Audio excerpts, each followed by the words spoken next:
Here's the problem. On January 17th, it's my opinion that Governor Bentley wanted what his predecessors wanted. Y'all know what that was? Big governor. A second term. Yeah. Oh, second term. Okay? You cannot, therefore, you have to be popular. Well, I've never been popular. Many times I would walk into a company and my position would be, look, don't blame me, it was broke when I got here. Now, I'm not interested in being friends and I'm not interested in you liking me. I am interested in getting it moved from this point, which is where it is, to this point over here, which is where it needs to be. Now, if you're so inclined that you don't like me, I'm going to give you some motivation. When you get it here, I'm gone. Therefore, if you are so incentivized to get me out of here, get me there as quick as possible.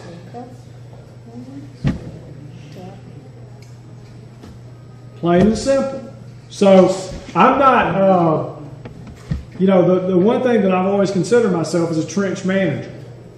Yeah, I bark a lot of orders. Yeah, I raise my voice a lot. But do you know that when I'm barking those orders and I'm raising my voice, that I'm in the same mud pile that everybody else is in? It's not like I'm barking the orders from the beach. I'm in the trench with everybody else. Again, I go back to what I said about hypocrisy. If I were at the beach, there'd be a little bit of hypocrisy there. But I'm in the trenches. Well, you've got a long way to Well, go. he has some really good ideas. That's right. And we appreciate you coming. Well, I want you folks to know that the presentation of these ideas is groundbreaking. That's good. It was released and unveiled here today. Oh, we feel honored. This has not been talked about before. This has not been spoken about until tonight. So you folks are the first.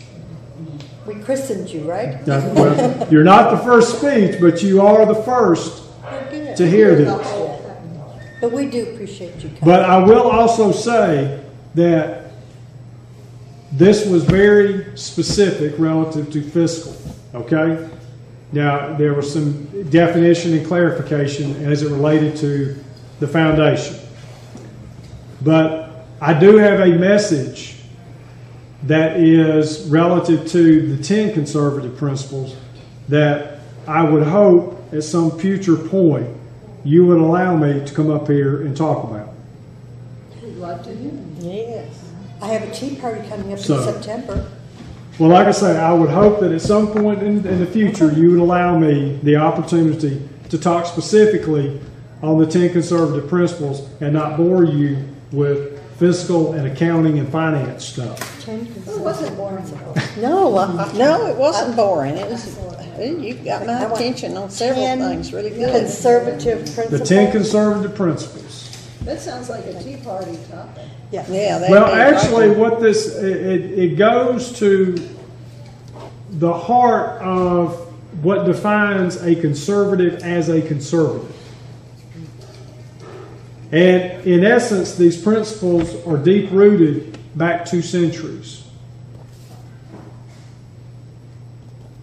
1776. Thereabouts. But, Thomas Jefferson hit it on the head. Okay? A nation that expects to be ignorant and free expects what never was and never will be. And we are a nation of indulgence. We are a nation of expectation. And therein lies the problem. We expect. You take that out one more, entitled. We are entitled. Yeah, that's the big. People don't want to work for things. They don't want to earn things. They want to get it, and then they'll deal with it. And they want the rich people to pay for it. Well, I'm also going to say something. This is not included in this. I truly believe that those who are entitled, truly by definition, okay, entitled, should get entitlements. There are some people that just cannot take care of themselves. They cannot work. You know, they cannot be productive people. I have no problem with them getting subsidy, getting entitlements. I have no problem. Where I have a problem is those that are getting entitlements and are not entitled. Now let me give you an example. A person that pulls up to the grocery store, parks in the handicap zone in their late model SUV, gets out, not a single person in the car that gets out is handicapped. They go into the store, buy all the good stuff and everything, pay for it with food stamps, get back in the vehicle, go to their Section 8 house, and then maybe later on go and sit for somebody, go and babysit for somebody, go and maybe wash a car or go and do something or another and not report the income. Now let me tell you how I feel.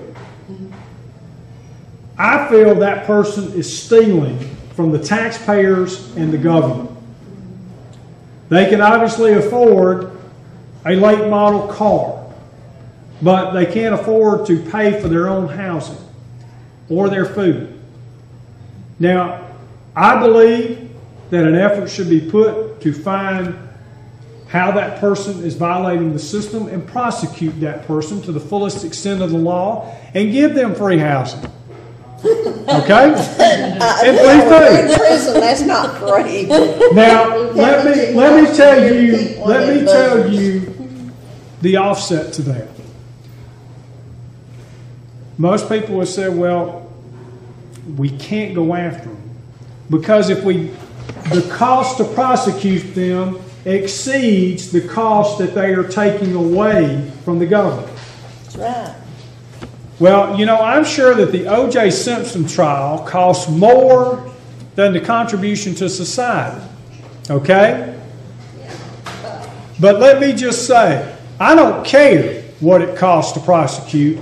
We should prosecute. And yes, we may have to prosecute 2 or 3 or 4 or 5 of them. But you know what? Eventually, when people start to see on TV and hear what gets handed down, eventually those that are breaking the law are going to say, hey, I'm going to quit.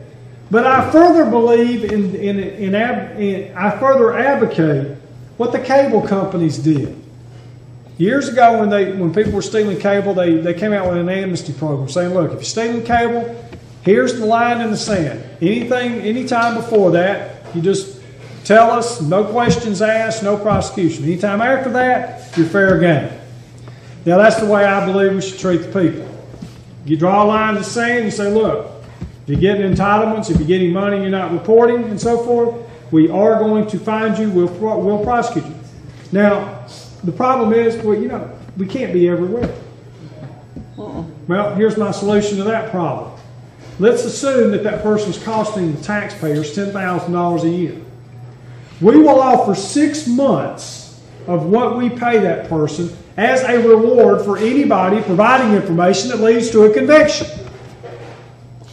So you put a ransom on their head. That's right. Now that's the way that should be handled. But again, what do I know? I'm just a dumb old redneck. Throw a rope. We could sit here and talk about this all night. I know. Well, like I say, I very much appreciate the honor to be here. I truly do.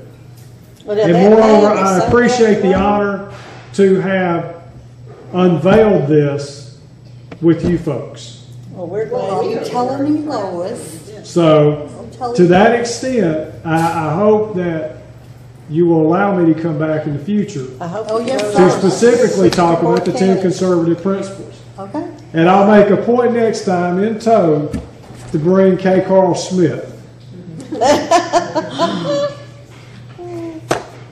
The man's phenomenal.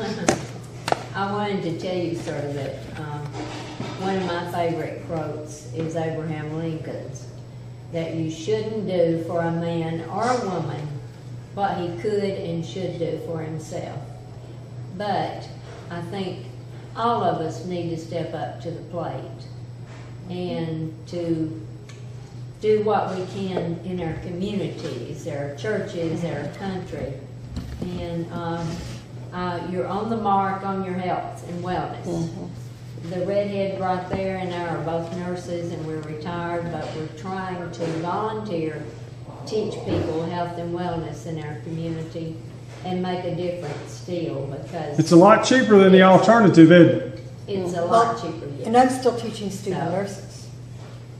So you had 3 nurses here too. Okay. I was right on cue with everything you were Yes. saying. Well, I'm going to tell you, just yesterday, But we're teaching also not just take care of yourself by eating and exercising physically, but mentally, emotionally, and spiritually. well, and I agree. Yes. right. But I will tell you that if I had a choice and I could eat healthy and not exercise, or exercise and not eat healthy, I would pick exercise and not eat healthy.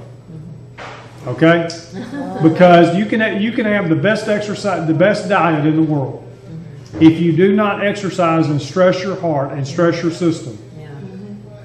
it's irrelevant. Okay? And I agree. I do. So- Yeah. So, like I say, but I will say, just yesterday I sat down with the CEO of a hospital system, and I let him read just that section relative to the health and wellness. Yeah. And he read it and he said, "You're dead on,